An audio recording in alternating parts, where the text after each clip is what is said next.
Esta advertencia la estoy agregando al día siguiente de publicado el capítulo. Ha pasado más de 12 horas. Para advertir que después de estarlo oyendo esta mañana descubrí una serie de errores y de imprecisiones. Por tanto, he agregado una fe de rata que va a estar al final, después de la despedida, es decir, a partir del minuto 85. Y también voy a publicarlo, creo, independiente como un capitulito aparte, para que puedan escucharlo de las dos formas. Entonces ya saben, hay una fe de rata al final de este capítulo.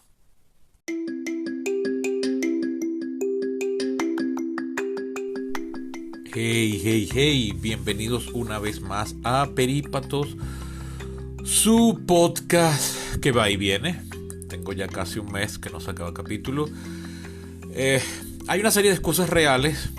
Hubo un día que se me fue la luz, hubo otro día que estuve todo el día en la calle y no pude detenerme a preparar nada.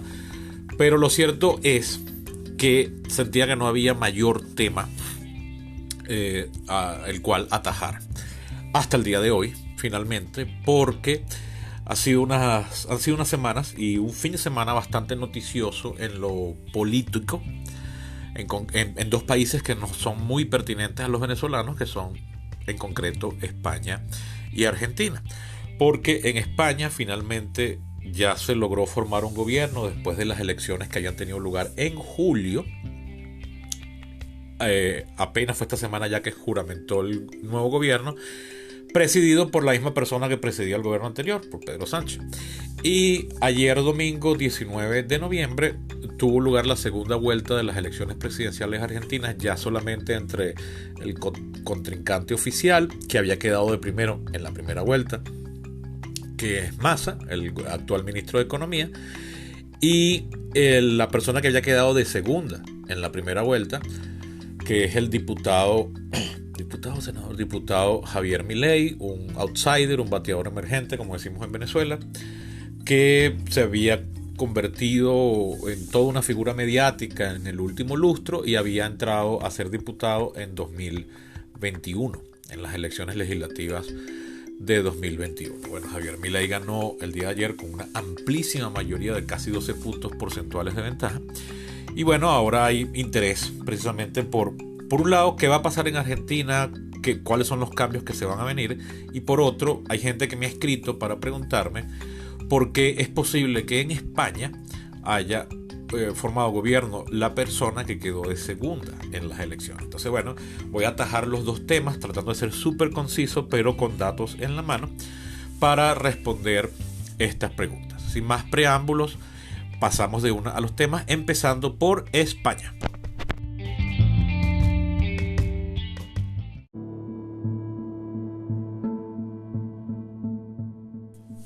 Bien, en España estaba programado que hubiese una elección general para renovar el Congreso de los Diputados, para renovar el Parlamento, que está integrado por el Senado, y que sería la Cámara Alta, y el Congreso de los Diputados. La última elección había sido hacia finales de 2019. En España la Constitución ordena que tiene que renovarse el Poder Legislativo cada 4 años, por tanto tocaba una elección a finales de este año, en diciembre.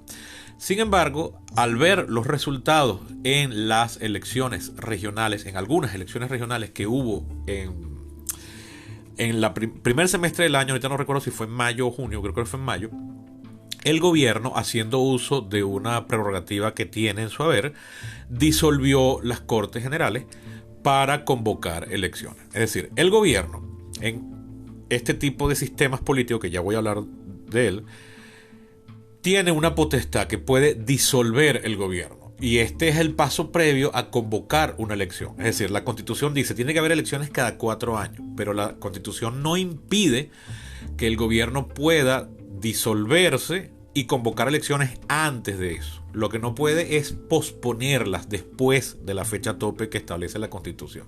La Constitución solo garantiza que sean cada 4 años. Máximo, pero puede ser cada año. Por supuesto, hacer una elección cada año es inestabilidad garantizada. Sin embargo, ha pasado. España tuvo para formar esta legislatura que terminó ahora este año, antes de la que acaba de empezar, nunca se lograba formar gobierno y entonces hubo que convocar elecciones otra vez. Tengo que hacer una digresión teórica para explicar algo. España, como la inmensa mayoría de los países europeos, tiene un sistema político parlamentario. A diferencia del que tenemos en Venezuela y en casi todos los países de América, los únicos países de América que no tienen eso son los países que fueron colonia de Inglaterra hasta... todos menos Estados Unidos. Todos los países que fueron colonia de Inglaterra. Es decir, Canadá, Trinidad y Tobago, Jamaica. Esos países tienen sistema parlamentario. Todos los demás tenemos sistemas presidenciales. Se le llama sistema presidencial porque el primer caso histórico de este sistema político constitucional fue el de los Estados Unidos, fundado con su constitución de 1787. Y como ahí el jefe del ejecutivo se llama presidente, entonces se ha dado en llamar presidencial a ese sistema de gobierno. Si los Founding Fathers que redactaron la constitución de 1787, aún vigente, hubiesen escogido otro nombre para el jefe del ejecutivo, en vez de haberle puesto presidente, president en inglés, le hubiesen puesto cónsul, como se llamaba en la República Romana, que además sirvió de mucha inspiración para estos estamentos de políticos de carrera que redactaron la Constitución. Entonces llamaríamos a este sistema consular. Lo llamamos presidencial porque el sistema primero y más famoso y más exitoso le puso de nombre presidente al sistema. De igual forma, llamamos parlamentario al otro sistema político porque el más antiguo, famoso y exitoso es el inglés o británico, para ser más preciso, donde el poder legislativo se llama parliament, parlamento. En otros países de Europa se llama estados generales. En otros países se llama dieta. En otros países se llama cortes. En otros países se llama Knesset, que ya no es en Europa sino en Asia, que es Israel, y así. Pero como el más antiguo, exitoso y famoso es el británico, donde el poder legislativo se llama Parliament, parlamento, entonces llamamos a ese tipo de gobierno, lo llamamos parlamentario. Si hubiese sido el más famoso, hubiese sido el holandés o neerlandés, que es como el verdadero gentilicio de ese país, entonces habría que llamarlo, yo que sé, Estado General, porque la legislatura nacional de Países Bajos se llama Estados Generales. Si fuese el español, habría que llamarlo Sistema Cortés, porque la legislatura de España se llama Cortes Generales del Reino, y así. Pero es el británico. De hecho, ese nombre parlamento lo tienen otros países europeos también. Francia también tiene un parlamento conformado por un senado y por una asamblea general. En Italia creo que también se llama parlamento. En Alemania se llama Bundestag, que en castellano traduciría como la dieta federal. Dieta, sí, dieta. Y así. Si se llamase consejo, entonces llamaríamos a ese sistema político concejal, pero se llama parlamento porque el más exitoso es un parlamento. Los sistemas parlamentarios, que son los más comunes, pero no son exclusivos, ni los únicos, de Europa. Es decir, Europa no es el único país que tiene sistema parlamentario y no todos los países de Europa son parlamentarios. Pero es como los casos típicos del librito de los más exitosos. Toda esta categorización está excluyendo todos los sistemas políticos del mundo que no son formalmente un gobierno representativo basado en elecciones libres con un estado constitucional. Es decir, la mayoría de los países del mundo. O sea, aquí no está entrando en la clasificación, no está entrando China continental, es decir, la República Popular China, no está entrando el Reino de Arabia Saudita, no está entrando la República Árabe de Egipto, no está entrando la República de Cuba. Solamente esto es aquellos países que formalmente son un gobierno representativo nombrado por elecciones libres.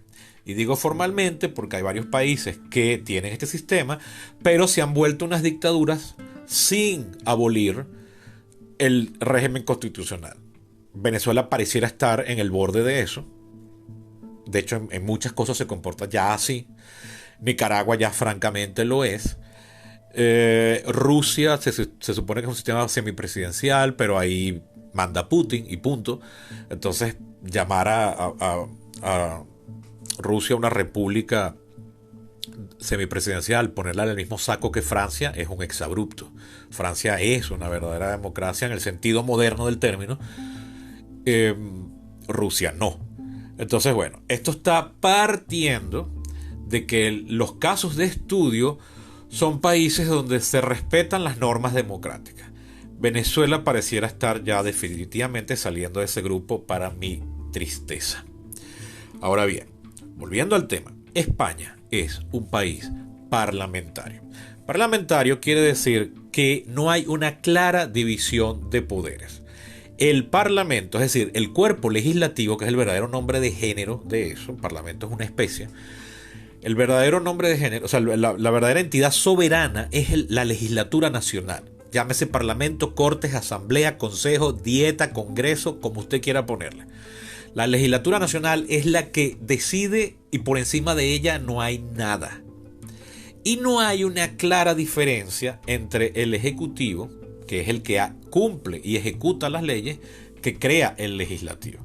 En el sistema presidencial, es decir, un sistema de ejecutivo fuerte, el Ejecutivo tiene igual rango que el legislativo y no depende para su formación de la voluntad del Parlamento, de la legislatura.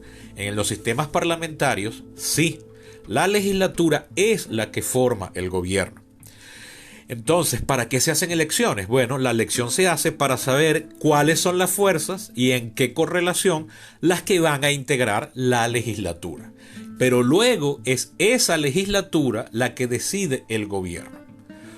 Por costumbre, en el caso británico, y luego por una serie de leyes, y ya en los países que han adoptado estos métodos en tiempos más recientes, que todavía está viva alguna de las personas que redactaron esas constituciones, como el caso de España, ya entonces eso se incorpora en la letra constitucional. Pero en principio es solo una costumbre que el que forma gobierno, el que tiene derecho y prioridad de fundar gobierno, es el partido que saca más votos. Traducido en curules.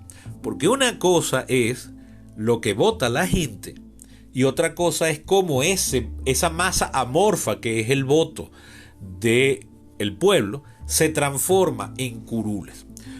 Como aquí en Venezuela hemos solo conocido un sistema presidencial y casi todos los vecinos, para los efectos prácticos, todos los que nos interesan son presidenciales, nos cuesta entender de entrada, cuando no hemos estudiado esto nunca antes, ¿qué quiere decir eso de traducir los votos en curules? Porque como aquí para elegir el presidente solo estamos escogiendo a una única persona, es bueno, mira, el que tenga un voto más ya ganó y se lleva todo el pote, porque el pote está constituido por un único cargo, el cargo de presidente. Entonces ya ganas por un voto más y listo. En el caso venezolano, por ejemplo, Rafael Caldera, que fue electo presidente en 2 oportunidades, la primera en 1968 y la segunda en 1993, él ganó sin ser mayoría, en el sentido de que mayoría absoluta, es decir, él ganó en una oportunidad con 30% de los votos y en la otra oportunidad ganó con 29% de los votos. Entonces ustedes dirán, ¿y por qué fue presidente? Bueno, porque había muchas otras candidaturas y nadie sacó un voto más que Caldera. O sea, el partido que le seguía sacaba 22%, el candidato del partido que le seguía, en el caso, por ejemplo, del 68 y del 93, en ambos casos el segundo más votado fue el candidato Adeco. Gonzalo Barrios en el 68 y Claudio Fermín en el 93. Y en esos casos ellos sacaron menos de lo que sacó Caldera. Entonces, como es un único premio para el que saca un solo voto más, se lo lleva todo. Entonces, sin ser mayoría, simplemente siendo la minoría más numerosa, se llevó el paquete. Pero cuando tienes que integrar una legislatura, ahí sí ya hay varios métodos.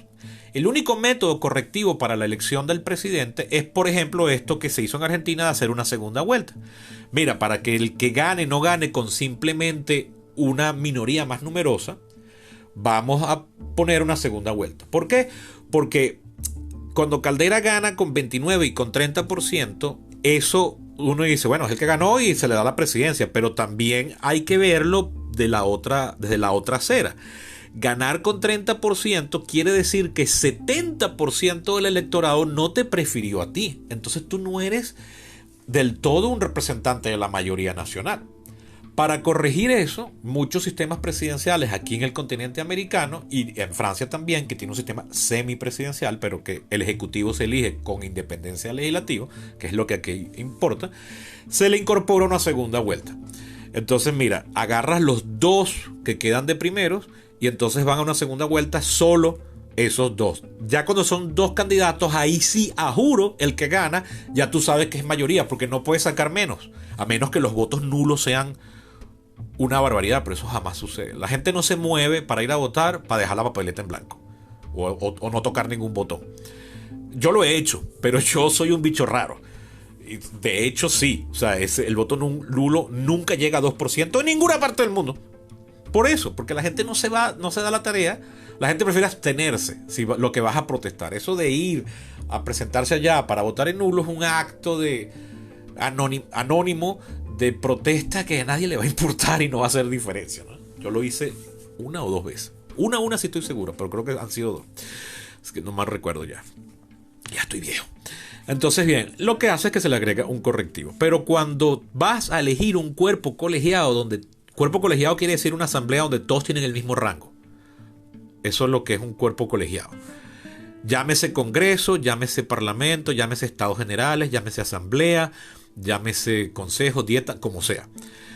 Cuando tú tienes un grupo de más de 2 personas, que todos tienen el mismo rango, eso es un cuerpo colegiado, una colegiatura. Estos cuerpos colegiados, que siempre son los que se encargan del poder legislativo, es, ¿cómo tú traduces ese porcentaje de votos que te dan en curules? Curules son las sillas donde se sientan los legisladores. Se pueden llamar curules o escaños, es lo mismo. Son sinónimos. Puestos, si quieren, llámelo así.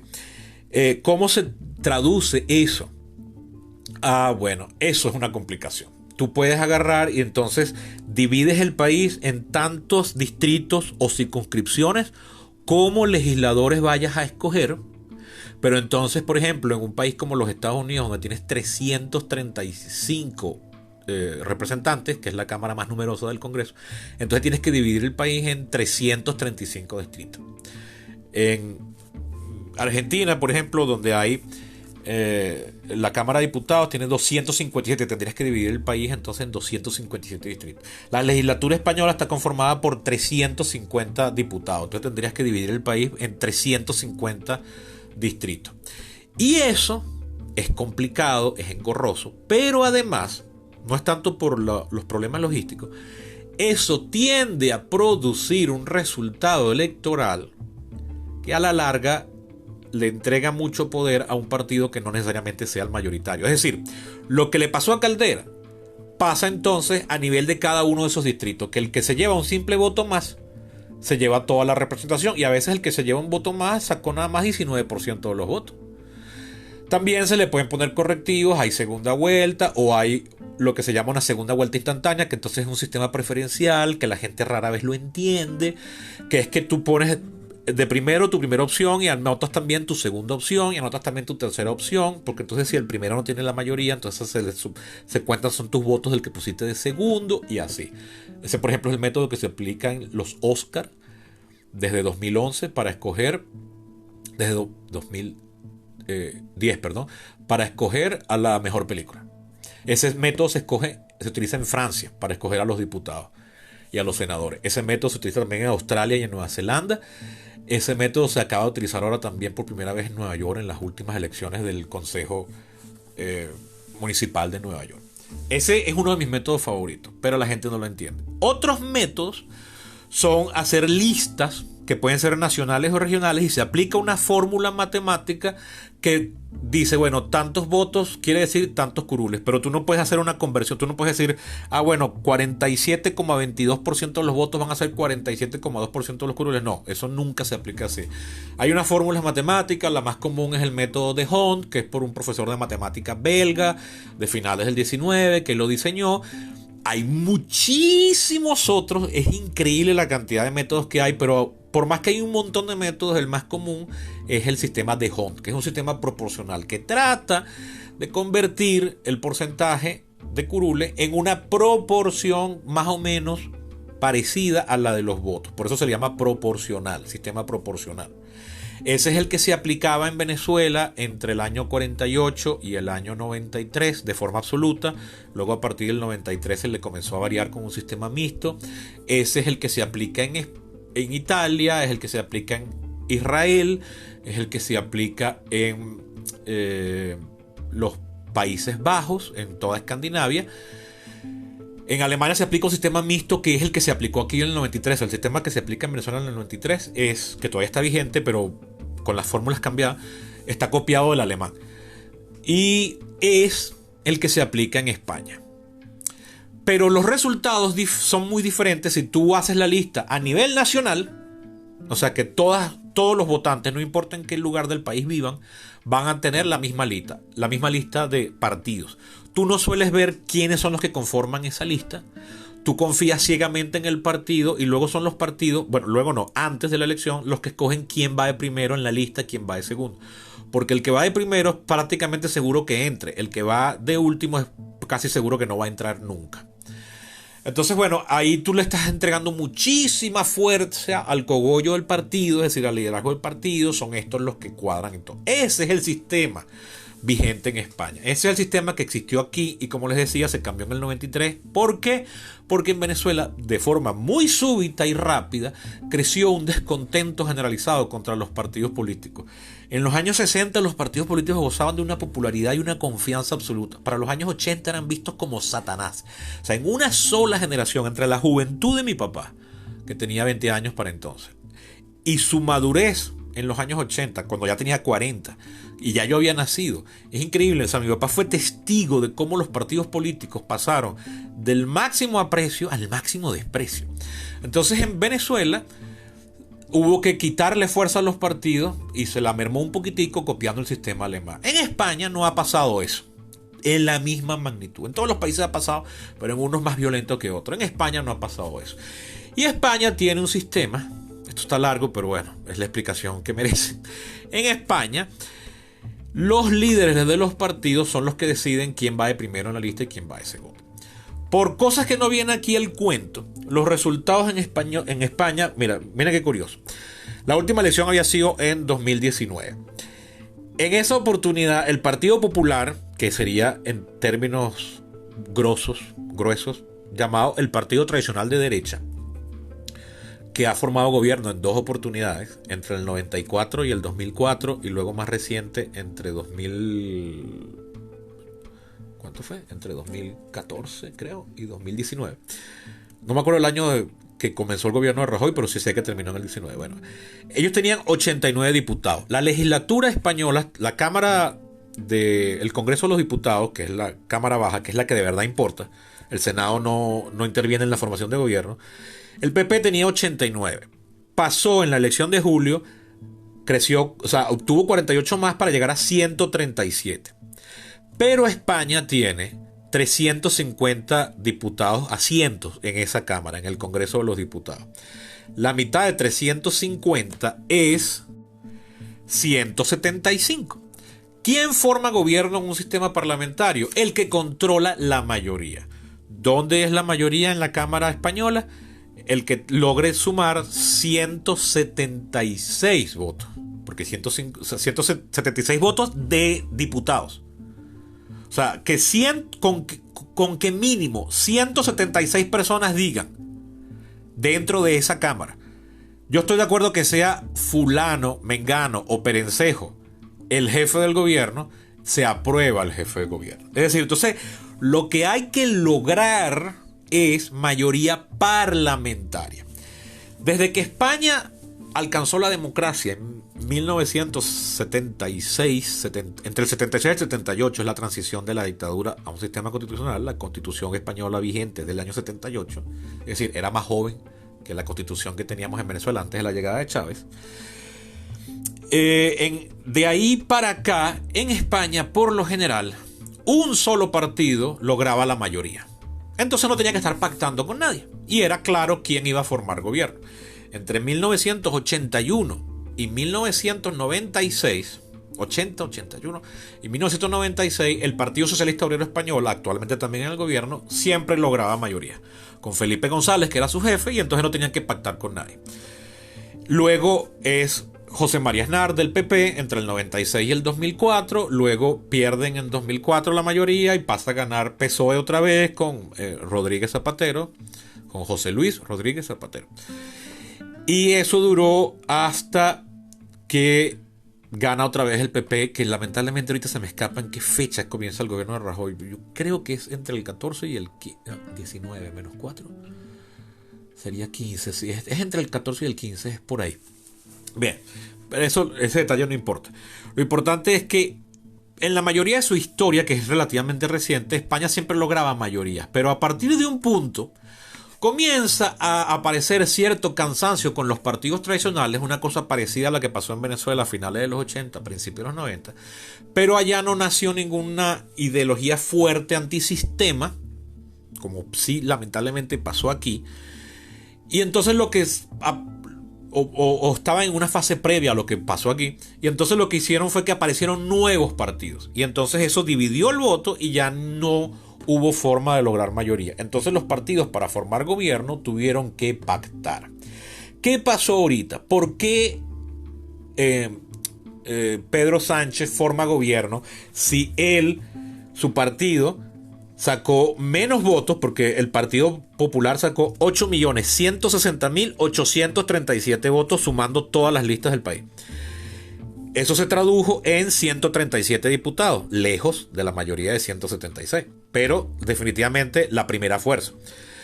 El PSOE sacó 7.821.718 votos, o sea, un buen número, pero claramente menos que lo que sacó PP. Y logró subir su número de diputados de 120 a 121. ¿Por qué este partido que está de segundo es el que está formando gobierno ahorita? Bueno, porque lo que forma gobierno en un sistema parlamentario, es decir, el ejecutivo, que es el jefe del gobierno, deriva o obtiene su derecho a gobernar si el legislativo se lo aprueba. Eso es lo que define el sistema parlamentario. En el sistema presidencial no hace falta que el legislativo te apruebe. Por eso es que Maduro pudo seguir siendo presidente pese a que la Asamblea Nacional quedó en manos de la mayoría opositora en enero de 2016. Que luego el chavismo se pasó eso por el forro y la volvió inactiva, y ahí se evidencia lo que yo decía al principio, de que Venezuela se ha alejado del concepto de un gobierno representativo constitucional. Pero eso es harina de otro costal. Entonces, ¿qué pasa con PSOE? Bueno, que se alía con otros partidos y así, poquito a poquito, sumando alianzas, llega a la mayoría de 176. ¿Cómo lo logra? Bueno, Sumar, que le aportó 31 diputados, entonces 120 más 31 son 151, ya está más cerca. Izquierda Republicana le aportó 7 diputados. Ellos habían caído, 51 más 7 son 158. Y finalmente, bueno, habrá otra fuerza por ahí que no tengo aquí, no tomé la precaución de meterla en la lista, pero al final, para desgracia de Pedro Sánchez, sumando todas las alianzas que con las que él ya había formado gobierno en la legislatura anterior, todavía estaba 7 votos cortos. Para su desgracia, un partiducho de Cataluña llamado Junts per Catalunya, que estaba en la casi proscripción porque su liderazgo anterior, está todo ahorita en el exilio, había convocado un referéndum no permitido por la Constitución para decretar la independencia de Cataluña. Sin embargo, la nueva dirigencia sigue legítima y entonces habían conseguido 7 diputados, exactamente los mismos 7 que requería Pedro Sánchez. Y Pedro Sánchez decidió pactar con ellos para que le permitieran hacer gobierno. Pero Junts per Catalunya, un partiducho con solo 7 diputados en una legislatura donde hay 350, y que electoralmente esos son 1,6% de los votos nada más, vendió esos diputados carísimo al precio de que el gobierno entonces tenía que pasar una ley de amnistía, que es básicamente perdonar a aquellas personas que tienen una causa judicial abierta, que son estos líderes anteriores de Junts per Catalunya que están en el exilio fuera de España. Eso, por supuesto, ofendió a mucha gente, en su mayoría de la derecha, pero no únicamente. Incluso gente dentro del partido de Pedro Sánchez, lo que ellos llaman los varones, que son los personeros importantes del partido que ya no forman parte del gobierno, como por ejemplo Felipe González, que fue ese que dirigió el gobierno de España entre el 80 y el 96. 81 o 82, nunca me acuerdo el año de comienzo. El gobernó 14, así que debe ser el 82. E incluso ministros que fueron ministros hasta hace nada de Pedro Sánchez han dicho: mira, a mí no me gusta mucho eso. Y sí, a mí, si ustedes me preguntan mi opinión, yo creo que pagó un precio muy alto por formar gobierno. Tiene la calle encendida. Yo creo que eso eventualmente se va a calmar, pero embarraste innecesariamente la reputación del gobierno. Nada es ilegal, nada es mucho menos anticonstitucional, nada es enteramente ilegítimo, pero política es una cosa y derecho es otra. Se solapan y se mezclan, pero no son lo mismo. Y la política es todo un arte con técnicas donde el truco está en saber hacerse tragar a los demás. ¿Cuál hubiese sido la solución? Bueno, la primera, por formalidad, el rey le había pedido a Pepe que intentara formar gobierno. Pepe solo contaba con los votos de Vox, que había caído de 52 diputados a 33, perdió 19 en las elecciones, solo tenía 3.057.000 votos. No, estaban muy lejos de la mayoría y nadie más quería hacer alianza con Pepe. Nadie más. Entonces no había forma de llegar a eso. ¿Qué otra solución? Yo creo que es la que debieron haber hecho, pero la población general a veces no lo entiende y se cansa y se aburre, se fastidia. Pero yo creo que es preferible a lo que está pasando ahorita. La otra solución es: mira, no pudimos formar gobierno tampoco nosotros, entonces bueno, nada, hay que convocar elecciones. Esto le pasó a Pedro Sánchez al principio. Pedro Sánchez intentó formar gobierno 2 o hasta 3 veces. O sea, el gobierno que acaba de terminar de Pedro Sánchez solo pudo ser logrado después de 2 elecciones o 3. Ahorita me disculpan que tengo confundido ahí, pero en 2019 hubo que convocar elecciones varias veces, al menos 2. En Israel esto pasa cada rato, han convocado 5 elecciones en 2 años, y ni hablar de Italia, donde la cosa es ya hasta, eso deberían ponerlo en la bandera, en el escudo nacional. Y entonces a veces pasa que no logran formar gobierno. Italia a veces llega a 1 mes, 2 meses sin gobierno. En Bélgica pasó en 2010, entre 2010 y 2011, que el país pasó 500 y pico de días, es decir, más de 1 año, sin gobierno, porque las fuerzas no se lograban poner de acuerdo. Y ustedes dirán: ¿y cómo se hacía ahí? Bueno, en el sistema europeo lo que pasa es que el Estado queda en piloto automático.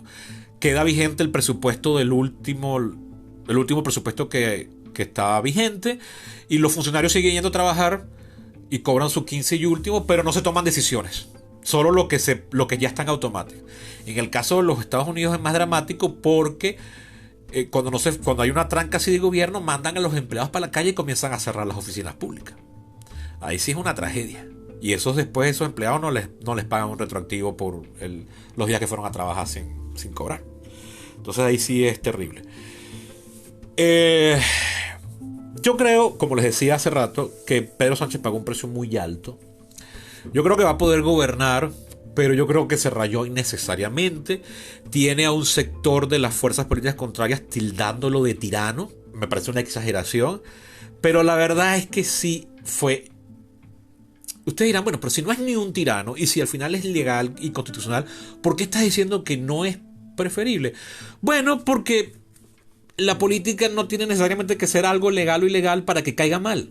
Es como un comentario pesado. Cuando tú haces un comentario en una fiesta, un chiste que la gente no entiende, un comentario fuera de lugar, eso no es ilegal, no te van a botar de la casa, pero la gente hubiese preferido que tú no lo dijeras. Y se lo digo yo, que tengo en eso un doctorado. O sea, mi vida es eso. Entonces, en política es bueno pisar la menor cantidad de callos posible porque te van a hacer pagar ese callo que pisaste así haya sido 20 años. Dicen que la caída de Carlos Andrés Pérez en abril de 1993 fue posible debido a que Ramón Escobar Salón, que había sido él era el Contralor General de la República, le estaba pasando factura a Carlos Andrés Pérez porque lo había quitado. Él había sido canciller en el primer gobierno y llegando de una gira internacional se entera cuando llega a Maiquetía de que lo han destituido del cargo. Entonces dicen las malas lenguas, eso posiblemente no es verdad, pero para la posteridad pasó así, de que este tipo le estuvo guardando por 15 años una rechera a Carlos Andrés Pérez, por eso que luego se saldó cuando en el año 93 pasó la moción para decir que, o sea, dijo que había causa para abrir una investigación del presidente, que después se demostró que no, el juicio no tenía nada de... Ahí no había sustancia, o sea, no, la supuesta causa de corrupción de Pérez no se pudo demostrar, porque no, lo único al final que se le pudo demostrar es que usó dinero de una partida, de la partida del Ministerio de Relaciones Interiores, la famosa partida secreta, lo usó para una misión exterior. Entonces ahí se le acusó de lo que se llama malversación. Malversación es usar una cosa un dinero que es para una cosa, usarlo para otra. Pero no, a él se le acusó de enriquecimiento ilícito, un montón, y nada de eso se puso a demostrar, y estoy convencido de que nada de eso había pasado. Pero bueno, ahí está, una persona le estaba guardando una rencilla, una vaina, y en política esas vainas te las cobran. Además dicen que la venganza es un plato que se come bien frío, es decir, que nada mejor que vengarse después de que ha pasado un rato, o sea, que en caliente no tiene el mismo placer para el que se está vengando que si lo haces en frío. Es decir, muchos años después que la gente diga, qué bolas, este carajo me estuvo guardando esta vaina todo este tiempo, o esta caraja. Entonces bueno, muy probablemente a Pedro Sánchez, aguas abajo ahorita en estos 4 años que le esperan, le pasen factura por eso. No sé en qué consistirá, capaz no ocurre, capaz termina su legislatura normalmente y tiene una gestión que lo premia, y en la siguiente elecciones termina el PSOE ganando con una mayoría absoluta y cómoda, no tiene que pactar con nadie, y la posteridad olvidará que él montó esta gobierno. Pero eso es una posibilidad que yo creo remota. Yo creo que van a ser años innecesariamente conflictivos porque este pacto. ¿Qué hubiese hecho mejor? Llama a otra elección. Que hubiese tenido que ser a principios en enero, o sea, cuando la gente todavía está con resaca del año nuevo y de las fiestas navideñas, pero te evitabas esa incomodidad pasajera. Hubiese sido preferible a que los 4 años de la legislatura que restan los hagas donde hay gente que todo el tiempo te va a estar recordando que este traidor que amnistió a los de Junts per Catalunya y tal, qué sé yo. Que no, es legítimo, o sea, es legal, pero cae mal. Y en político uno debe evitar caer mal, a menos que seas Javier Milei, que ya es la siguiente sección. Pero déjame cerrar esta con una palabras conclusivas. ¿Qué pasó en España? Bueno, que el sistema parlamentario dictamina que el que forma gobierno es el que logra conseguir la mayor cantidad de votos favorables al interior del cuerpo colegiado que corresponde, llámese como se llame. Pedro Sánchez, que había quedado segundo, fue mucho mejor que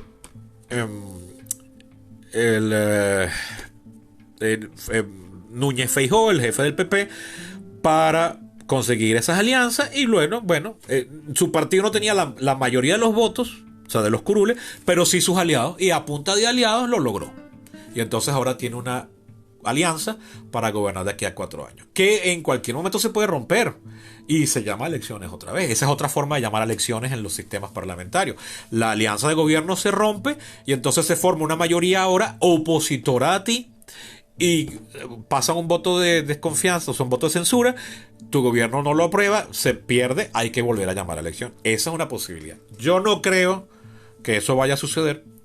Tendría que dividirse el PSOE, una cosa así, porque toda esta gente que votó por el gobierno de Sánchez, puede que Sánchez les caiga mal, pero PP y sobre todo Vox le cae muchísimo peor. Entonces ellos saben que tumbar al gobierno de Sánchez es quizás poner en bandeja de plata el gobierno al alcance de la derecha, con la que ellos se llaman peor. entonces no van a hacer eso. Ahí cerramos España. Como habíamos usado el segue de caer mal y ser antipático, pues vayámonos a Argentina ahora.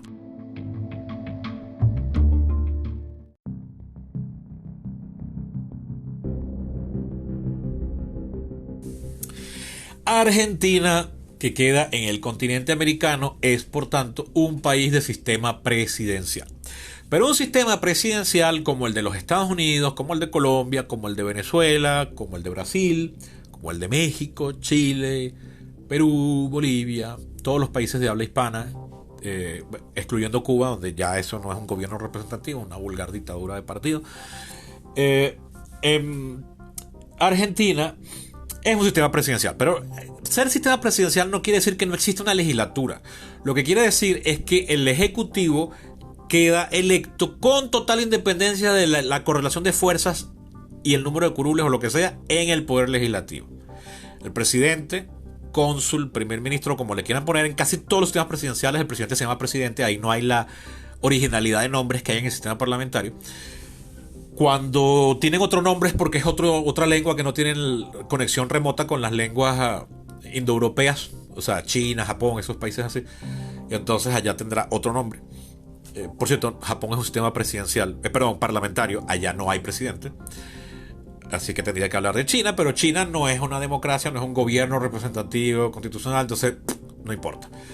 En todos los países que tienen un ejecutivo fuerte que se elige con independencia del legislativo, todos le han puesto el mismo nombre al jefe del ejecutivo, presidente, president, o como guste. Ojo, muchos países parlamentarios que no son monarquías, Portugal, Italia, Alemania, tienen un presidente, pero es tan inútil desde el punto de vista político real como los países que tienen monarquía, pero que son democracias. Es decir, Gran Bretaña, España. En España hay un rey, pero el rey reina, pero no gobierna. Igual en Gran Bretaña, igual en Países Bajos, igual en Bélgica, igual en Dinamarca, Suecia, Noruega. En todos esos países hay un jefe de Estado que titularmente es la persona más importante políticamente hablando del país, pero en realidad no gobierna nada. Y hay gente que me ha dicho, no, pero el rey de Inglaterra sí tiene función porque no se aprueba nada si él no lo firma. Pero eso es pro forma. Es decir, eso es solamente un gesto. Al final es lo que decida el gobierno y el gobierno no lo encabeza el rey.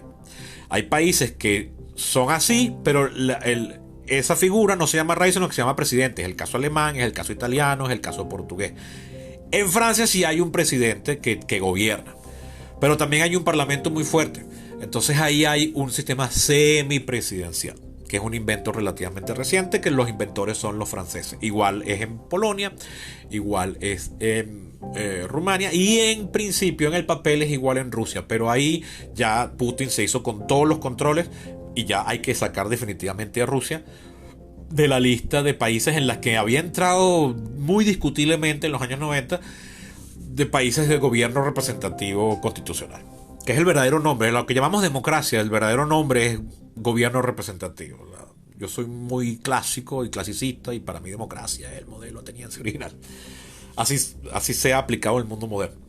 Pero bien, Argentina, yo había hecho el capítulo anterior a este sobre las elecciones en Argentina. Había hablado muy mal de Milei, cosa que ofendió a uno que otro.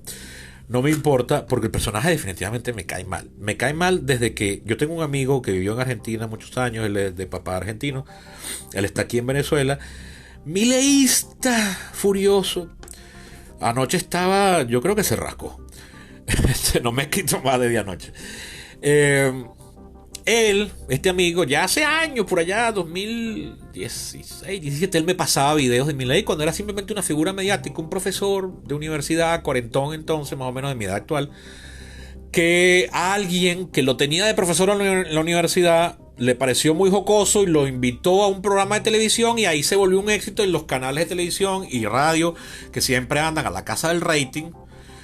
No paraban de invitarlo pese a que el tipo era desagradable en su insulta. A mí me resulta muy antipático personas así, con independencia de cuán buenos sean para lo que están de verdad haciéndolo. Pero esa y se los digo yo, que soy una persona que lamentablemente sin proponérmelo caigo definitivamente mal muchas veces, ¿no? Pero yo no hago eso que hace Milei. Bueno, pero en la primera vuelta Milei había quedado de segundo con 30% y el candidato oficialista, es decir, el actual ministro de Economía, había quedado de primero con 37% y eso había escandalizado a mucha gente y que no, que América Latina no aprende porque resulta que Argentina tiene la segunda inflación más alta del mundo detrás de la nuestra, que se cifra en 500, 600%. Aquí nunca tenemos claro porque el gobierno no revela cifras porque no se quiere rayar.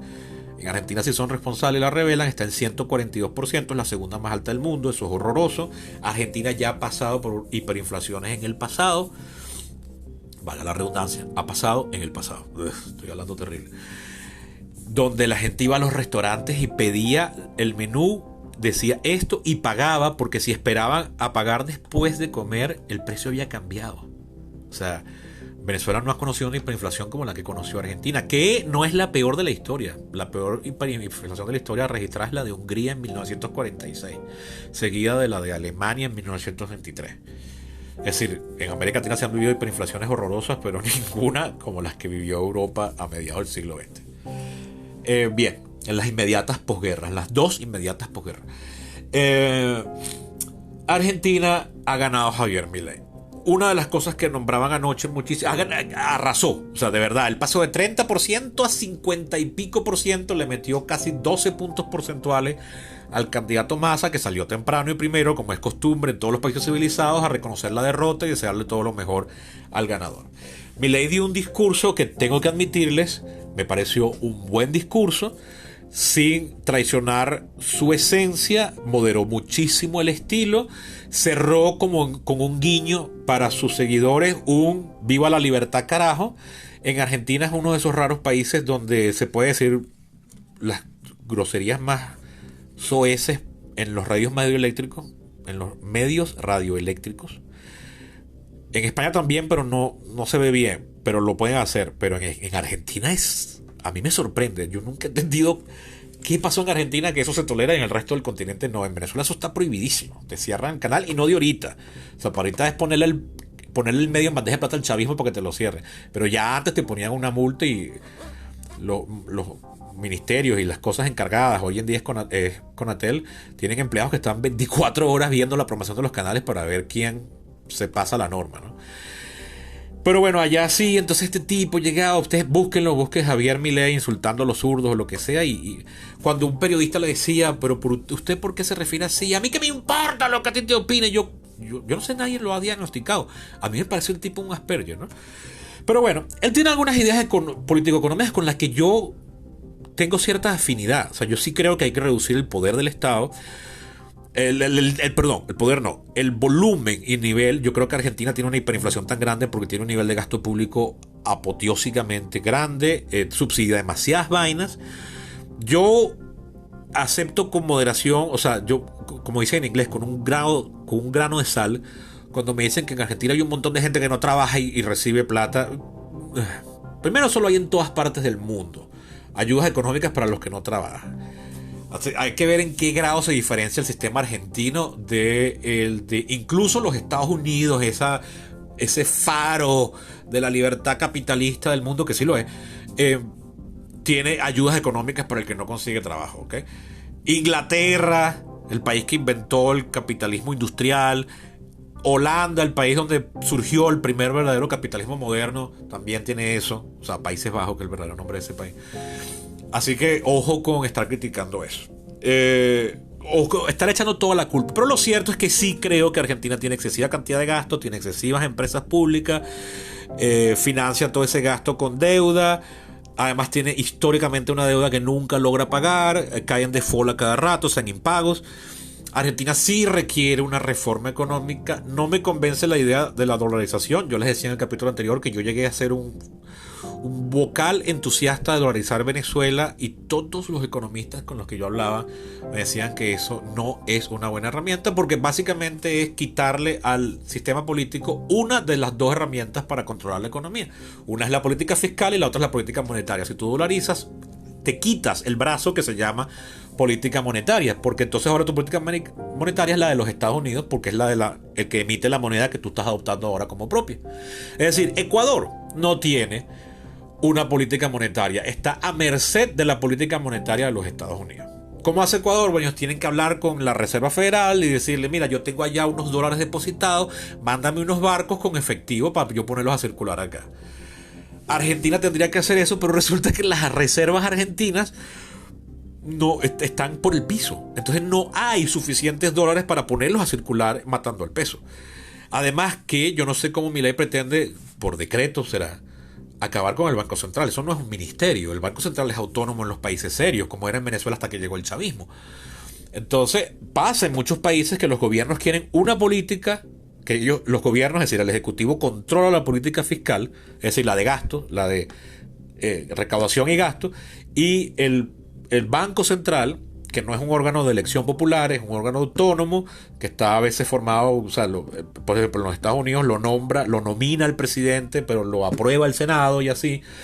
Eso a veces llevan una política monetaria contraria. Trump vivía arrecho con el presidente de la Reserva Federal, que nombró él, por cierto, porque no mueve las tasas de interés como yo quiero que las mueva. Y no podía hacer nada, solamente quejarse en redes sociales, porque es autónoma. Bueno, entonces yo no sé cómo va a...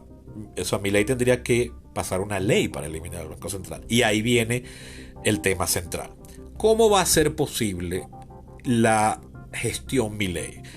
Políticamente él quedó muy bien. Sacó 55% de los votos. Le metió 12 puntos porcentuales a su competidor oficialista. O sea, él está ahorita en la cresta de la ola. Además, entre la primera vuelta y esta segunda vuelta, moderó el lenguaje, le bajó los insultos y consiguió una alianza por parte de la derecha tradicional. A Milei lo llaman candidato o representante de la ultraderecha, lo llaman ultraliberal. A mí esas etiquetas no me gustan. La ultraderecha, porque eso se está usando para meter en el mismo saco a todo el mundo. Y la de ultraliberal no me cuadra porque los liberales creen en el Banco Central, creen en la política monetaria.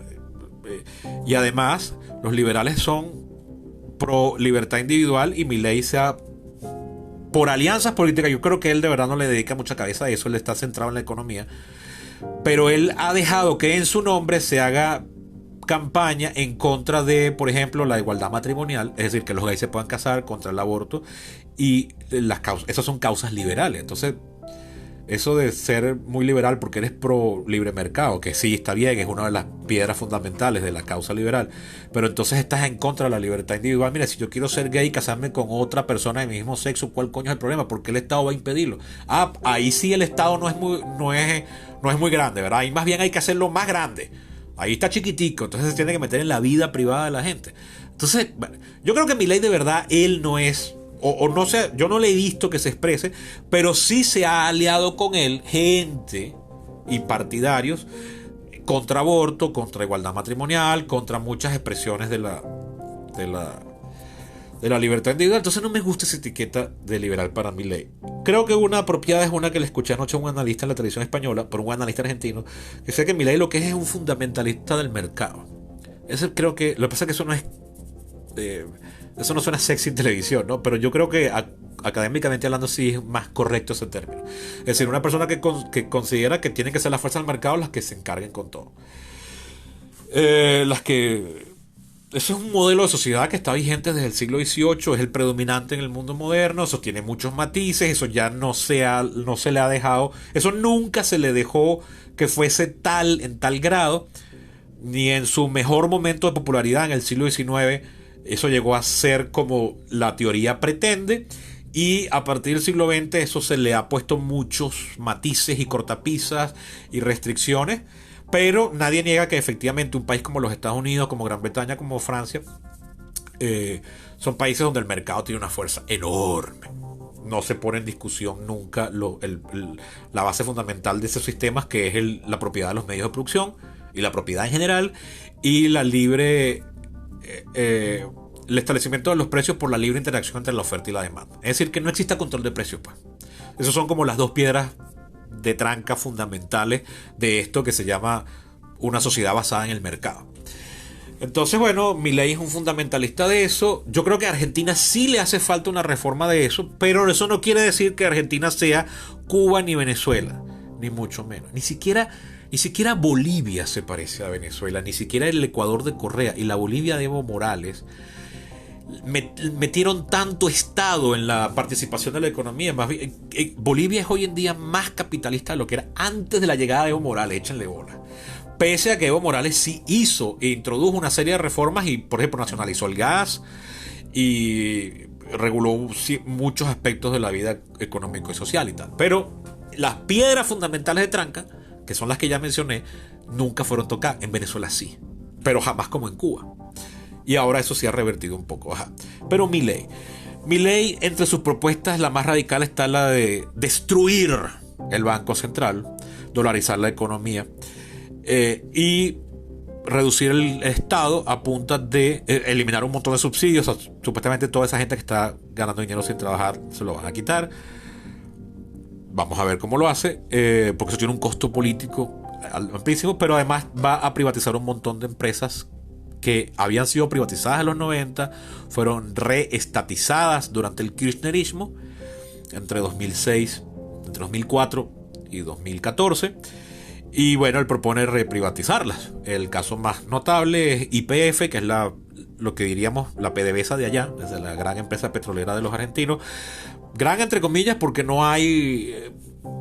La industria petrolera argentina no tiene el tamaño de la que llegó a ser la venezolana. Ahorita cualquier industria petrolera le mete el palo a la venezolana porque el chavismo la acabó. Pero Argentina no tiene las reservas petroleras que tiene Venezuela. Ningún país del continente americano, ni siquiera Canadá, tiene el tamaño de las reservas que tiene Argentina. De hecho, ningún país del mundo, porque las reservas venezolanas son las más grandes. Que parece mentira que entonces no podamos poner ni 1 millón de barriles. Le dice el tamaño de la destrucción del chavismo. Pues bien, fíjense, para implementar muchas de esas reformas, Milei tiene que hacerlo por ley, no lo puede hacer por decreto. Es decir, necesita de la legislatura, que allá se llama Congreso, que está conformada por un Senado y una Cámara de Diputados. Milei no tiene mayoría en ninguna de las dos cámaras. Por diseño constitucional en Argentina, el Congreso no se renueva como se renovaba el venezolano, todo en una sola elección. No, en Argentina tienen un modelo que está copiado del americano, o sea, del gringo, que es el que tuvo Venezuela en el siglo XIX y la primera mitad del XX, cuando había dictaduras militares, que es que se renueva por secciones, o sea, se renueva la mitad. Ahorita en las elecciones de octubre lo que hicieron fue renovar la mitad de la Cámara de Diputados. En Estados Unidos, cada vez que hay una elección, renuevan la totalidad de la Cámara de Representantes. En Argentina renovaron la mitad y solo 1/3 del Senado. Es decir, que el partido de Milei, que se llama La Libertad Avanza, solo tiene en la Cámara de Senadores, o sea, el Senado, solo tiene 7 de 72. El Senado está conformado por 72 senadores. La Libertad Avanza, que es el partido de Milei, solo tiene 7. Y en la Cámara de Diputados, que está conformada por 257 diputados, o curules, o escaños, solo tiene 38. O sea, está muy lejos de la mayoría. Hay un partido que es una alianza de partidos que se había formado cuando los años de Macri, que venía a ser alcalde de Buenos Aires, que intentó hacer reformas de mercado, pero no se metió con algunas de las instituciones y poderes fácticos más grandes de Argentina y terminó siendo un desastre y endeudó mucho más al país de lo que ya estaba. Y para más colmo, entonces después llega la pandemia, cuando viene el nuevo gobierno y tal. Esa alianza que se llama Juntos por el Cambio, que tiene varios partidos, entre ellos la Alianza Cívica Radical, que era el tradicional partido que se le oponía siempre al justicialista, que es el partido de Perón, fundado por Juan Domingo Perón. Juntos por el Cambio tiene en la Cámara de Diputados 93 y en el Senado 24. Pero además esto se dividió porque en la campaña ahorita de la segunda vuelta, la candidata de Juntos por el Cambio, que era Patricia Bullrich, apoyó abiertamente a Milei y le pidió a sus seguidores que votaran por ella, y un montón de miembros de su partido esto le pareció muy desagradable, que Milei era intragable, y rompieron con el partido. Entonces ahí estos 93 más 24 es posible que no cuenten con ello. Y el partido que ahorita es oficial hasta el 10 de diciembre y a partir del 10 de diciembre va a ser el partido de oposición o la fuerza de oposición, la Unión por el Progreso, que tiene en su centro el Partido Justicialista, es decir, los peronistas, tienen 108 diputados y 33 senadores. Esto podría renovarse, o sea, esto podría cambiar, perdón, en la siguiente elección legislativa, que será en 2 años.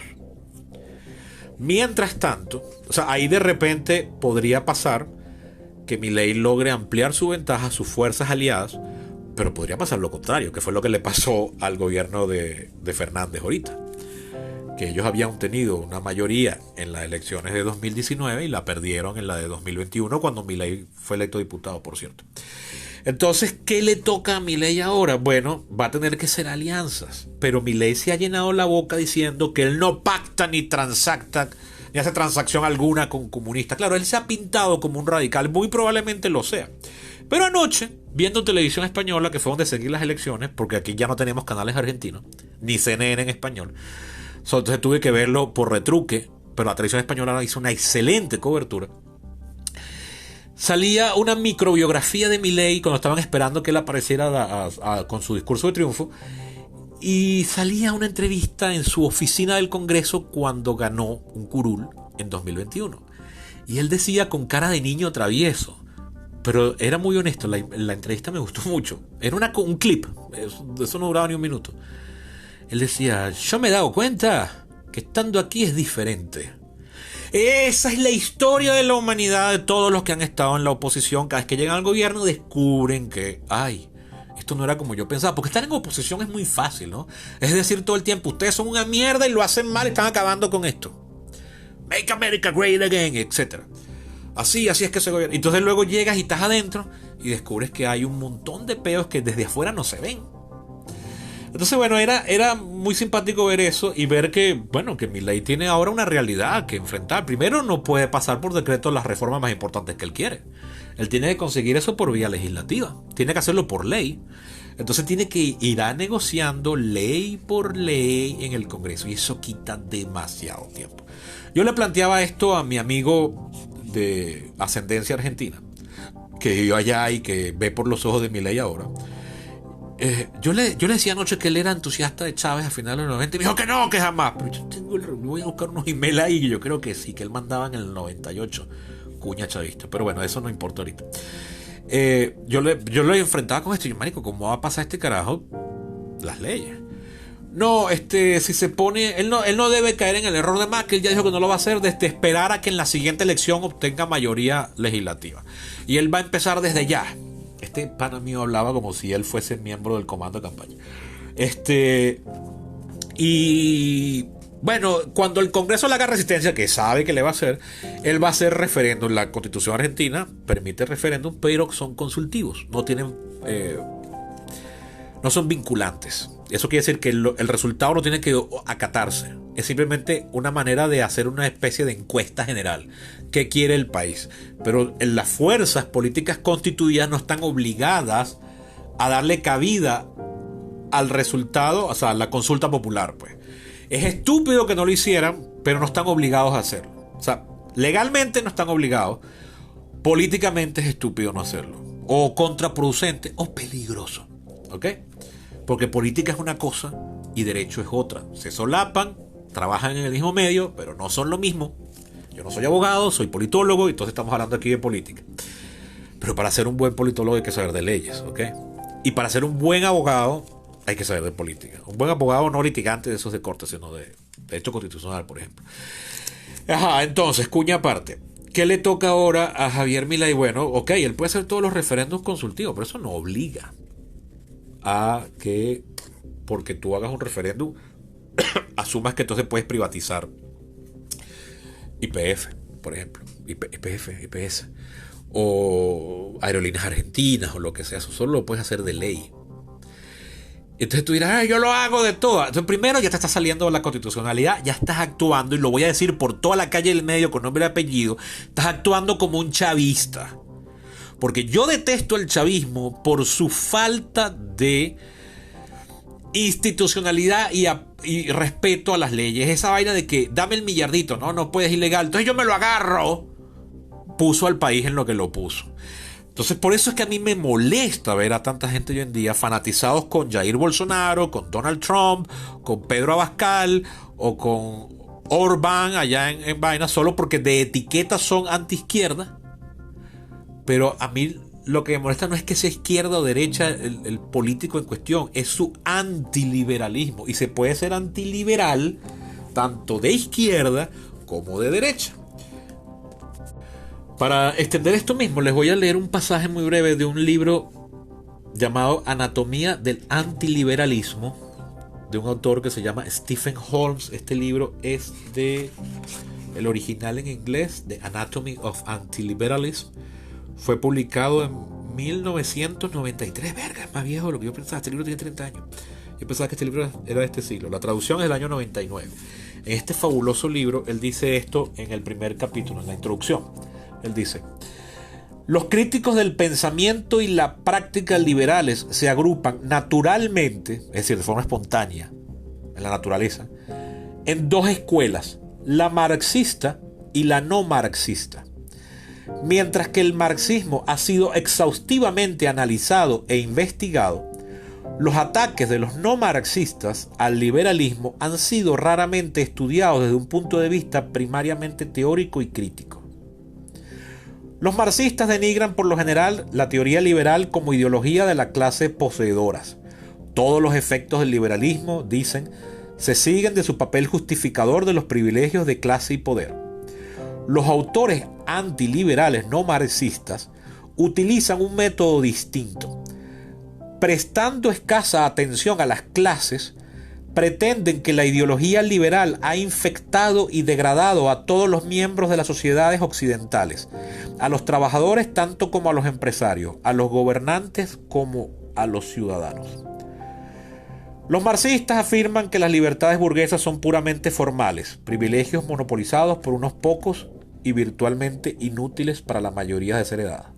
Los antiliberales no marxistas, por contra, impugnan el ideal mismo de la libertad individual, no su selectiva e incompleta realización. Y por ahí va, fin de la cita. Él sigue poniendo más ejemplos. Lo que él llama ahí no marxista, podríamos llamarlo en la jerga actual de moda en estos tiempos en nuestros países, de derecha. A mí me molesta Trump, Bolsonaro, porque son tan antiliberales como Chávez. Se puede ser antiliberal de izquierda y se puede ser antiliberal de derecha, punto. Autoritario. El presidente chileno Boric es un presidente de izquierda, bastante de izquierda, pero no tiene actitudes ni procederes antiliberales que son o sea, ¿qué es liberal? Bueno, la división de poderes, el Estado de Derecho, el respeto a la libertad individual, todo eso. Mientras que hay otros presidentes que comparten ideología sobre el rol del Estado en la sociedad que sí te lo meten por la fuerza. Bueno, el caso más perfecto en América Latina es Fidel Castro y compañía. Pero tienes también a Chávez, que no llegó a los niveles de Fidel Castro, y etc. Entonces, si ya Milei, como no puede pasar sus leyes por el Congreso, se pone bruto, y entonces él va a meter su motosierra y va a acabar con todo, ya se estaría volviendo un antiliberal. Y ya no me gusta. ¿Ok? Hasta ahora a mí me desagradaba su estilo político, pero puede ser tremendo gerente. Pero ahí viene la otra vaina. Milei viene de ser un profesor solitario, no está casado, no tiene hijos, no se le conoce pareja, reciente al menos. Habla con sus perros, que son clones de un perro que se le murió hace años y los mandó a clonar en los Estados Unidos. Dice que, o sea, tiene algunas vainas de loco, pero cualquier político del mundo tiene vainas de loco. Decir que él habla con sus perros y que Dios en 2020 le dijo que él para 2023 iba a ser presidente, puede llegar a estar en la misma liga de cuando Enrique Capriles decía que el tiempo de Dios es perfecto y que él confiaba en Dios, y que no son necesariamente iguales, pero yo podía entender que alguien lo ponga en la misma vaina, o sea, en la misma categoría. O sea, estás diciendo que una fuerza sobrenatural tiene control sobre los eventos humanos y que entonces son los que van a decidir y tú eres simplemente un peón de estas grandes voluntades extraterrenas y tal y qué sé yo. Casi cualquier político tiene eso.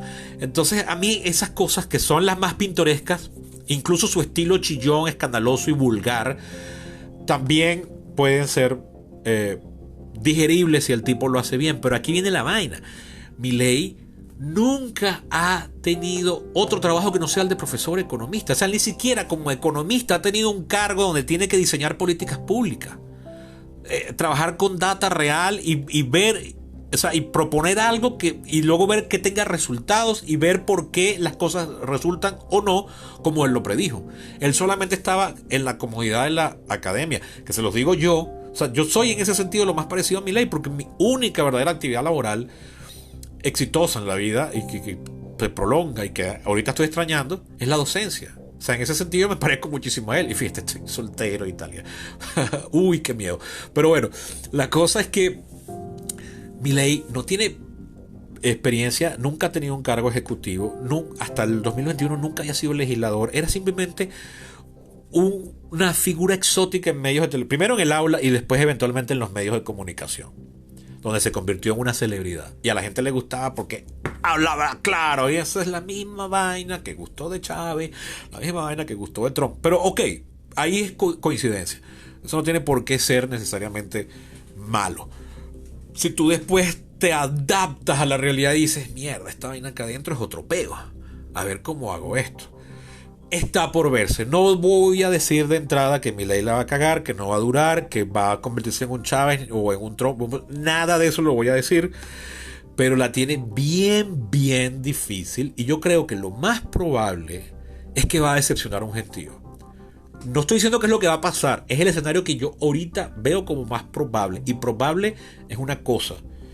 Y la certeza es otra. Y ustedes, si tienen tiempo viendo este podcast o conociéndome a mí como profesional, saben que a mí lo que me molesta en estas vainas es la certeza, porque eso no es posible. ¿Ok? O sea, la única certeza, así como dicen, lo único seguro es la muerte en esta vida. Bueno, igual en el análisis político, lo único que yo te puedo decir con certeza es que no podemos tener certeza sobre nada. Puedo ver escenarios probables. Y yo creo que al final... Anoche lo escuché en el discurso decir algo. Que de aquí a 35 años Argentina vuelve a ser una potencia. Que, ojo, eso es una imprecisión. Ese cuento de que Argentina fue el país más rico del mundo a principios del siglo XX y era una potencia, eso no es verdad. Pero es la típica cosa que se mete en los discursos políticos, así que eso no me molestó. Había un analista, que cité antes anónimamente, es un mentiroso, está mintiendo. No, eso son imprecisiones discursivas que a mí me valen. Porque eso es un mito que todos los argentinos creen. Que Argentina de verdad... O sea, es una circunstancia histórica que sí puso en buena posición a Argentina económicamente cuando las grandes potencias se estaban matando durante la Gran Guerra entre 1914 y 1918, la famosa Primera Guerra Mundial. Sí, entonces hizo que el grano y la carne argentina tuvieran alto valor en el mundo y entonces tuvo un ingreso per cápita muy grande y tal. Pero eso nunca la convirtió en la primera potencia y además en lo que los países... Las verdaderas grandes potencias salieron de la guerra, pues volvieron a recuperar su puesto. Eso es como cuando me acuerdo una carrera en la Fórmula 1 en que varios de las escuderías más grandes y famosas como Ferrari boicotearon una carrera porque decían que la seguridad no era buena. Entonces las escuderías menores que nunca quedan en el podio, ellos sí compitieron, entonces subieron al podio. Me acuerdo el papá de un amigo, esa escudería de mierda que hace montada ahí y tal. Bueno, igual, ¿no? O sea, más o menos parecido es la causa de la grandeza argentina, esa mitológica. Pues bien, pero él decía, de aquí a 35 años, entonces yo creo que él se está viendo en todo caso como la piedra fundacional de un nuevo movimiento que permitirá, si es así, y se lo logra hacer entender a toda esa gente que estaba emocionada anoche y que cree que ahora, a la vuelta de unos meses, Argentina va a ser a nivel geopolítico económico lo que es en fútbol, les logra hacer ver que no, que esto es un cambio generacional, que lo que vamos a hacer ahorita es sentar las bases. Bueno, ahí sí bien y fantástico, porque yo sí creo que Argentina necesita una serie de reformas. Yo sí creo que Argentina tiene que Argentina tiene unos tremendos sindicatos muy admirables, pero al mismo tiempo muy propensos a la corrupción. Eso hay que revisar qué pasa ahí. Que además esos sindicatos, incluso la dictadura militar argentina de finales de los 70, principios de los 80, que fue brutal, solo compite con la de con la de Chile, no pudo con los sindicatos. O sea, siguieron existiendo y siguen siendo, ya no eran una fuerza política, pero no los pudieron mermar, ¿no? Entonces, bueno, hay que revisar algunas cosas. Yo soy defensor de los sindicatos, pero me molesta. Los sindicatos tienen, por su misma naturaleza, tienen una propensión muy fácil a reconvertirse en mafias. El caso más horroroso aquí es ahorita el Tren de Aragua, que empezó siendo un sindicato de obreros de la construcción y ahora este es lo más parecido que ha tenido Venezuela al cartel de Medellín o al ¿cómo se llama esto? Al cartel del Golfo allá en México, una cosa horrorosa y oprobiosa. Eso nació como un sindicato, pero claro, eso a la sombra del chavismo que lo ha corrompido todo aquí, entonces bueno, es un caso particular. Pero bueno, yo sí creo que hay que moderar el gasto en Argentina, yo creo que hay que privatizar un montón de cosas, pero por otro lado me molesta que Milei es un negacionista del cambio climático, eso cuando él dice que unos investigadores de cuarta, no huevón. El consenso de los científicos serios y de los científicos en general es que el cambio climático que se siente está causado por la actividad económica humana, la actividad industrial. Y en todo caso, ¿quién coño quiere vivir en un planeta sucio, lleno de smog y de basura y que no puede bañarse en la playa porque está llena de aceite? O sea, por simple estética. Pero además de que sí se está calentando el planeta. Entonces ahí esa actitud de él, que su vicepresidenta sea una negacionista de los crímenes de la dictadura. En Argentina se había logrado un consenso donde todas las fuerzas condenaban los crímenes de la dictadura. Que eso se pueda perder en la actualidad me parece triste. Eso es algo más político que legal. Tiene sus cosas que me siguen desagradando, pero ahora veo con expectativa y morbo también. Yo recuerdo la última vez que me pasó esto fue... Bueno, me ha pasado otras veces, pero recuerdo cuando ganó Evo Morales en Bolivia en el año 2006. Yo lo admití en clase, en esa época todavía era estudiante. Yo veo con morbo lo que vaya a pasar ahorita en Bolivia. Y yo tengo que decir, a mí Evo Morales me cae de la patada siempre. Pero Bolivia hoy está mejor que la Bolivia pre-Evo Morales. Y no solo la calidad de vida, el país tiene más y mejores carreteras, la exclusión social se disminuyó bastante, los sectores indígenas, que en Bolivia son la piedra angular de la población, disminuyó su marginación, se integraron en masa en la actividad socioeconómica, cultural y tal y qué sé yo. Pero no solo por eso, que podríamos decir, usando la jerga burda esta de moda del momento, que son causas de izquierda. O sea, yo valoro esas causas de izquierda, pero desde, entre comillas, causas de derecha. Yo, que soy pro libre mercado y no estoy peleado con el capitalismo, tampoco soy un abanderado. O sea, el capitalismo tiene unas cosas bien chimbas, pero lo prefiero a todas sus alternativas reales, históricas, no las que están en los papeles y la mente de los utópicos. La Bolivia de hoy es más capitalista que la Bolivia pre-Evo Morales. Entonces, bueno, vamos a ver qué pasa en Argentina. Por ahora, la batalla ya empezó con que, y yo lo entiendo, el presupuesto para el año que viene ya fue enviado al Congreso. Y Milei quiere que eso se revise porque él no quiere que su primer año de gobierno sea con el presupuesto de este gobierno actual. Es decir, que él tendría que durante el primer año seguir gobernando en lo económico como el gobierno contra el que él se levantó electoralmente. Es decir, todos esos subsidios que existen él tendría que seguir dándolos, toda esa ayuda económica, todos esos controles de precio y vaina. Entonces, claro, él quiere decir, mira, no, aquí hay jefe nuevo, vamos a plantear un presupuesto nuevo para el año que viene. Entonces eso implicaría que desde ya hay que legislar legalmente en el Poder Legislativo, en el Congreso argentino. Hay que entonces decir, mira, no, esto lo vamos a quitar, estos controles de precios, estos impuestos, estas ayudas económicas. Eso es muy temprano para ahorita, pero yo entiendo que tú digas, coño, pero qué ladilla que mi primer año de gobierno, de solo 4 que tengo, se me van a ir con un presupuesto que me montó el otro. Entonces, bueno, ahí lo que pueden transar es que, bueno, este presupuesto solo dure 6 meses, solo dure 3 meses, porque, ojo, eso también incluye los pagos y las deudas. Entonces la economía se viene abajo si el gobierno anuncia que eso se va a discutir. Entonces todo el mundo dice, mierda, no, sal de esos bonos argentinos, que es un desastre, llegó jefe nuevo y nos está pidiendo revisar todo. Entonces se deprecian los bonos en las bolsas del mundo y entonces baja el atractivo económico de Argentina, por tanto sube el nivel de riesgo, por tanto se hace mucho más cuesta arriba las reformas que él quiere implementar. Entonces a él mismo le conviene. Entonces eso que es el arte de la política, hasta ahora, por su actividad mediática y su escasa vida en el Congreso, donde simplemente hacía bulla, pero no formaba parte de ningún comité importante, Milei no ha dado pruebas de estar en la capacidad de saber entender. Puede que él sea consciente, pero cree que con su carisma o qué lo va a revertir. Bueno, no sé. La verdad es que no sé. Y aparentemente nadie lo sabe. Pareciera que ni el mismo Milei. Entonces, ahorita, ¿qué estará pasando por el interior de esa cabeza? Yo no sé. Los primeros días después de las elecciones, de la primera vuelta, él tuvo unos comportamientos extraños en cámara que me hicieron pensar que este tipo está en las puertas de una crisis nerviosa. Pero después no ha vuelto a tener esos episodios.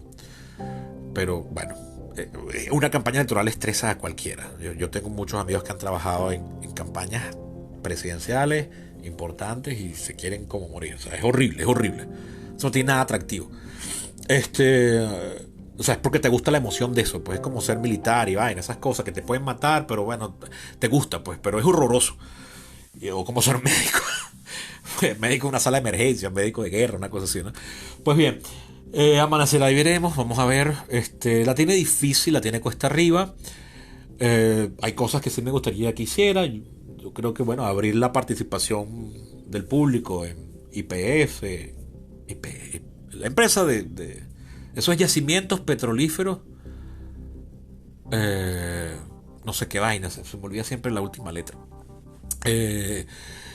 Aerolíneas Argentinas, yo por mí privatizo esa vaina, o por lo menos pongo 50-50 o 60-40 en bolsa. A mí me parece que el Estado no tiene por qué estar teniendo aerolíneas, ni empresas, ni muchas cosas, sino en todo caso cosas muy claves donde ningún privado va a querer invertir jamás, porque no va a haber rédito alguno. Entonces ahí sí estoy de acuerdo. Pero es como un monopolio porque no quedó más remedio. Pero esa cosa de esa omnipresencia del Estado, yo sí soy contrario a esas vainas. Yo creo que los países donde eso está reducido son bastante prósperos, pero donde eso también está muy mediatizado. O sea, eso no quiere decir que no haya controles, que no haya regulación, que no haya vigilancia por parte del Estado. O sea, ese laissez-faire donde yo te dejo hacer y no hagas nada, más bien tampoco es del todo preferible. Pero ya esto es harina de otro costal. Bien. Bueno, ese es el caso argentino. Vamos a ver qué pasa. Estoy expectante bastante. Vamos a ver cómo se sigue comportando Milei. Si solo se moderó ayer y ya hoy la está perdiendo otra vez. Yo creo que no, porque está ahorita la que está al lado y se siente cómodo. Pero eventualmente, cuando ya quiera pasar algo por el Congreso, ahí sí se las va a ver negra. Y ahí vamos a ver quién es de verdad Javier Milei. Mientras tanto, bueno, le deseo todo lo mejor. Ojalá sí sienten las bases para que Argentina no vuelva a hacer una cosa que no fue, pero que sea sí efectivamente un paisote, porque a mí Argentina, de verdad, de los países latinoamericanos, es uno de los que más aprecio y admiro. El cine argentino hace unas vainas arrechísimas. Bueno, ni se diga su desempeño en los deportes, de verdad, en los Juegos Olímpicos también siempre lo hace arrechísimo, igual que Brasil. Tiene, los programas esos de decoración que ve mi mamá y de cocina, los argentinos son brutales, ¿no?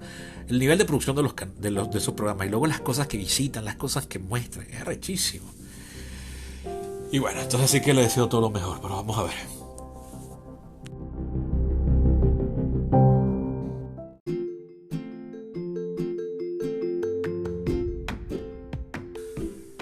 Bien, eso ha sido todo por hoy. Obviamente quedó larguísimo, pero bueno, lo ameritaba. A mí me gusta explicar mis vainas a cabalidad. Ya no me acomplejo. Yo antes sí, ay, qué bola, esto quedó tan largo, la gente no me va a oír. Ya.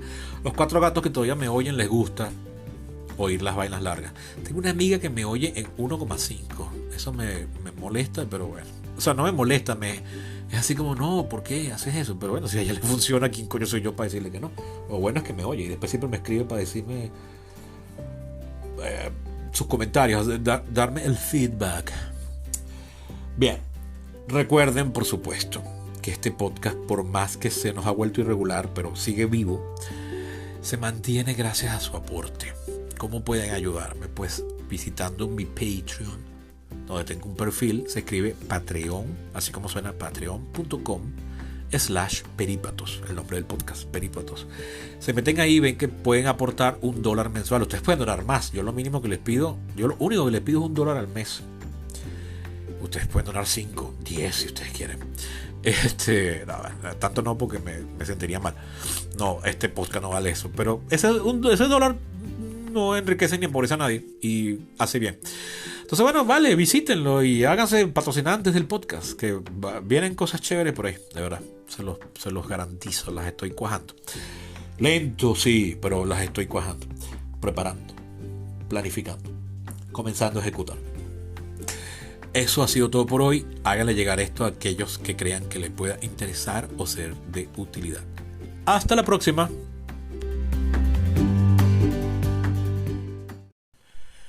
Hey, esta fe de rata la estoy haciendo porque, por supuesto, me puse a escuchar el podcast ya hoy, al día siguiente de haberlo publicado, y noté un montón enorme de imprecisiones y de errores que no quiero que queden en la grabación, porque no quiero que induzcan a que la gente entienda mal y a tampoco a rayarme como una persona tan descuidada. Hubo descuido, por supuesto. Yo normalmente busco estos datos antes de grabar, pero ayer no lo hice porque se me había hecho tarde y quería publicar temprano, y bueno, el resultado es este. Entonces voy de una en concreto. En el minuto 33 cometo un error cuando estoy hablando de cuando cierra el gobierno en los Estados Unidos, cuando digo que no les pagan retroactivo por haber tenido que ir a trabajar sin pagar. No, ellos no van a trabajar. O sea, se quedan trabajando los áreas más vitales, pero cierran todos los guardaparques, un montón de cosas, de actividades menores, cierran. Pero cuando después el gobierno vuelve a abrir, porque vuelve a fluir el dinero, no se les paga ese tiempo que estuvieron sin trabajar, fue lo que quise decir. Y bueno, se me trabó la lengua y lo dije mal. Luego, un poquitico más adelante, en el minuto 34, cuando me refiero a Escobar Salón, erradamente dije que él era contralor en el año 93. No, era fiscal general de la República. Y efectivamente él en el primer gobierno de Pérez había sido canciller, eso lo fue hasta el 77, había tenido varios cargos, incluso había sido ministro de la Secretaría, que es el que le lleva la agenda al presidente. Había sido ministro del Interior y después había sido canciller. Entonces, bueno, ahí Escobar Salón fue fiscal. Y fue el que en marzo, no en abril, del año 93, presentó una acusación formal contra Pérez. El fiscal se supone que no es formalmente parte del gabinete, es una figura ahí medio que sí que no es, ¿no? El sistema constitucional anterior que teníamos en Venezuela. Luego, más adelante, cuando hablo de España, cuando estaba haciendo el análisis de los votos que consiguió Sánchez para la investidura, y yo iba sacando la cuenta en tiempo real, pero me faltaban unos datos de unos partidos. Y aquí están. Efectivamente, para la mayoría absoluta son 176 votos. PSOE había sacado 121. Un aliado que tenía antes de las elecciones es el partido Sumar, que le aportaba 31. Entonces ya irían 152. Luego se sumó Esquerra Republicana de Cataluña, que aportó 7, más 152 son 159. Un partido vasco que se llama EH Bildu aportó 6 votos. El Partido Nacionalista Vasco, otro partido vasco, aportó 5. La Coalición Canaria aportó 1 y un partido que se llama BNG aportó 1. Y aún así quedaba 7 votos cortos. Entonces los famosos 7 votos son los de Junts per Catalunya, que son esos votos que yo acuso de haber costado caro. Es decir, que el gobierno se ha rayado innecesariamente. Todos esos votos sumaban 179. La coalición de Vox de PP y de Vox, PP con sus 137 diputados y Vox con los 33, sumaba 171. Si Vox no hubiese perdido los 19 diputados que perdió entre la elección anterior y esta, sí daban los números. Pero efectivamente Vox pierde esos votos porque esos votos van a dar ahora al PP. Muy probablemente sean antiguos votantes de Ciudadanos o algunos votantes del PP que estaban molestos por lo que había pasado en el PP en la elección anterior, que bueno, uno puede asumir que se devolvieron, ¿no? Entonces quedaban cortos. Me olvidé mencionar que una de las soluciones que se planteó fue formar un gobierno de coalición entre PP y PSOE. Eso en España solo ha pasado a nivel regional. O sea, en el País Vasco hubo un gobierno de transición porque hay, pero un gobierno de alianza entre estos dos partidos que a nivel nacional son rivales, porque al interior del País Vasco ellos consideran que bueno, que el verdadero rival es el Partido Nacionalista. Entonces ahí en una oportunidad en la década pasada se logró formar una alianza entre estos dos partidos. En España no hay esta experiencia de que partidos opuestos hagan alianza. En Alemania sí, y ha pasado bastantes veces, que el principal partido de oposición termina formando parte del gobierno, o sea, del gobierno con el principal partido de gobierno. Eso se planteó. Y la otra opción era que el PP se abstuviera. Entonces, al abstenerse, ya no cuentas el total de votos sobre los 350 que conforman el diputado, que conforman la Cámara, porque le tendrías que restar los que se están absteniendo. Así fue que pudo formar gobierno Pedro Sánchez en la legislatura anterior. Esos son unos datos que se me olvidó incorporar. Pedro Sánchez, cuando forma gobierno en enero de 2020, lo hace porque se abstiene el partido Esquerra Republicana. O sea, en la primera ronda de votos tú tienes que tener mayoría absoluta, es decir, mínimo 176, pero si no se logra en una segunda vuelta, basta con una mayoría simple, eh, con tal de que nadie vote en contra, o sea, de que el voto en contra no sea mayor. Entonces, ¿cómo se logra esa mayoría simple? Bueno, algún partido o algún grupo de diputados se abstiene. Entonces, al abstenerse, ya no forman parte del total de votos a contar y entonces baja. Es decir, ya no son 350, le quitas 7, entonces serían 343. Entonces, de repente ahí sí ya llegas a la mayoría porque ya tienes esos votos. Eh, Mariano Rajoy había comenzado a ser presidente del gobierno. Aquí me faltaban los datos. Yo les había dicho que Pedro Sánchez era jefe de gobierno desde 2019. En realidad comenzó en 2018 cuando cayó el gobierno de Mariano Rajoy, gobierno que había sido posible establecer. Ese fue otro gobierno minoritario, el de Mariano Rajoy, porque en aquella oportunidad se abstuvo PSOE. Hubo una fracción de socialistas que le molestó esta decisión y hubo 15 que votaron en contra, pero la mayoría de los votos del PSOE se abstuvo. Eso produjo una crisis interna al interior del partido e hizo caer al gobierno de Pedro, al gobierno interno de Pedro Sánchez dentro del PSOE. Entonces Mariano Rajoy fue presidente del gobierno entre 2011 y 2018. En el 18 estuvo encargado Pedro Sánchez y ya luego formalmente él tiene una legislatura propia a partir del 20. O sea, ahí tuvieron un año y pico con un gobierno de transición porque no lograban, en la primera elección que hubo en el 19 no se logró la mayoría, entonces en varias rondas de negociación, entonces hubo que volver a llamar a elecciones. Antes de Rajoy había sido, como yo les dije, Rodríguez Zapatero de abril del 4 a diciembre del 11. Antes de Zapatero había sido José María Aznar de mayo del 96 a abril del 4. Y antes de eso, Felipe González, que nunca me acordaba cuál había sido el año que empezó a gobernar. Efectivamente, la última vez que tiré una flecha fue que la pegué.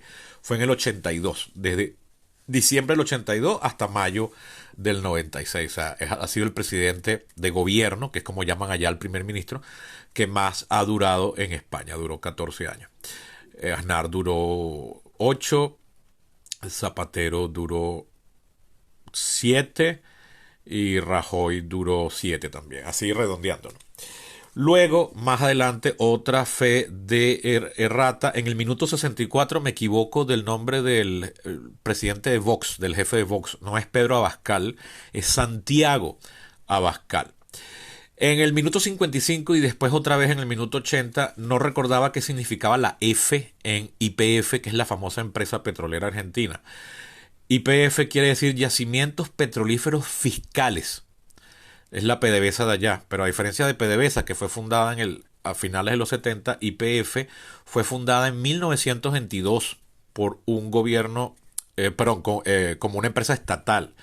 Entre el año 91 y 92 Menem la puso en bolsa y la hizo parcialmente pública, es decir, al acceso de los que pudiesen comprar una acción.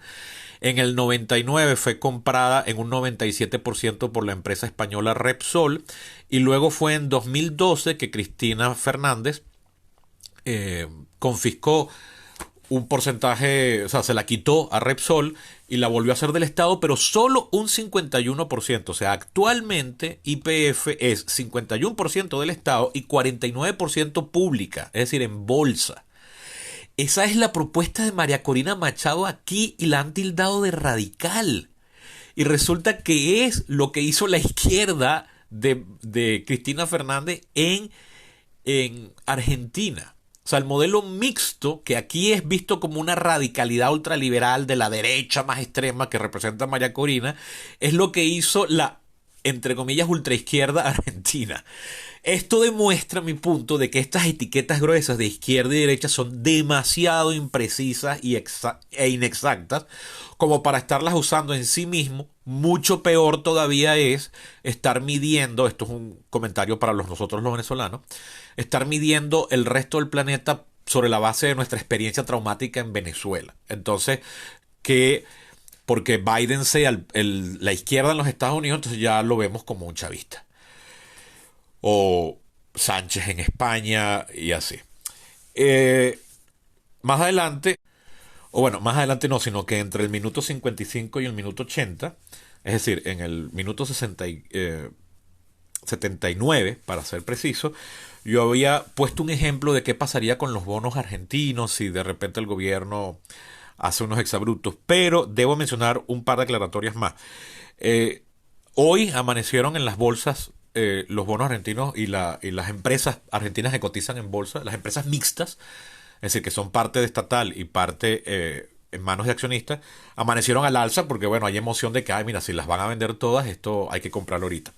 Y yo dije al principio de mi discusión sobre Argentina, en el minuto 49, sobre cómo pretende Javier Milei eliminar el Banco Central, que es su forma poético, anarquista, de decir que él va a dolarizar la economía argentina. Y justamente después de grabar y publicar este capítulo anoche, resulta que vi un analista que decía que es posible que él ni siquiera dolarice, por tanto que no elimine el Banco Central, porque parece, y esto yo no lo había visto en todos los análisis y comentarios, que Milei ha dicho que esa dolarización es a un plazo de 3 años.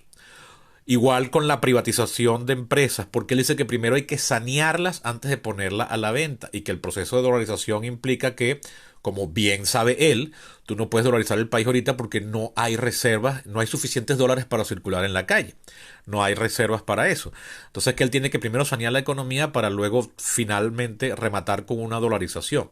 Entonces es posible, lo cual luce sensato. No es que él va a amanecer dolarizando mañana, sino que es un proceso de 3 años. Esto abre la posibilidad de que en ese mediano plazo, o largo visto desde el punto de vista de lo que dura la administración, que son 4 años, al final nunca dolarice.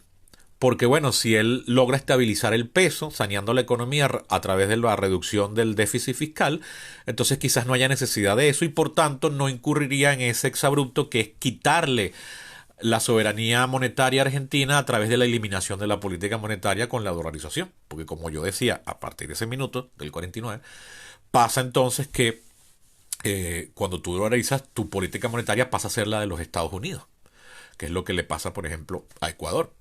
Que eso es un peligro porque entonces si Estados Unidos tiene que subir o bajar la tasa, te la estás subiendo y bajando también a ti, que no eres parte de ese país.